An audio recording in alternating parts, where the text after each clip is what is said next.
My name's Colin Taylor. I'm 51 years old. At 49 I was diagnosed with a cancer in my prostate.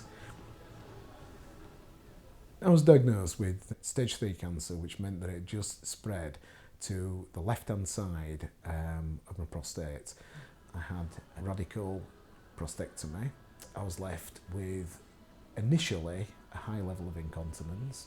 My erectile function had completely disappeared. And you don't think you're ever going to have an erection again. You don't think you're going to be a man again, really. That's the thing that worries you about the erectile side of it. After my surgery, I was referred to 2 clinics. One was to the urological department for an incontinence clinic, and the other one was to the erectile dysfunction clinic. The first thing they will do to you is to start discussing the pump. It's not the nicest thing that anybody can ever give you. But what it actually does is when you've gone like 3 months and thinking that you're never ever going to achieve an erection again after prostate cancer, then once you use one of these pumps, it worked, without being sort of crude. The other thing I did as well was I read about an injection procedure. Needles nowadays are fine, they're simple, they're small, they're sharp, and it really doesn't hurt.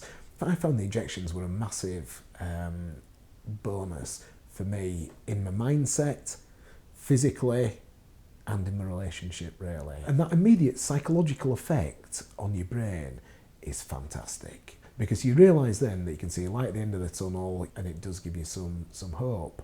The incontinence side of it is a journey on its own. Once you actually start a sexual relationship again, there's a danger that you could end up weaning yourself at a very intimate moment that you don't want to happen. And to be honest, what we did do was we laughed about it. And it wasn't funny, but we chose to make it funny.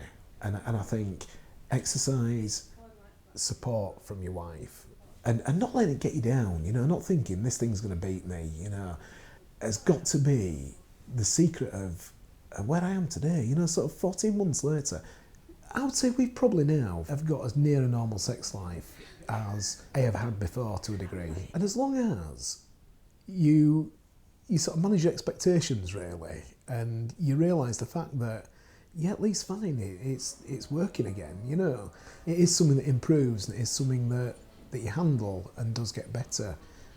I think the word cancer was a devastating word. It did go deeper in my mind than I've ever really admitted as such. But things appear bad, but they don't always end up bad. You can, not in every case, but you can get back to a normal, good quality of life. Yes, the word was devastating, but the outcome, in my case, was good. There's light at the end of the tunnel,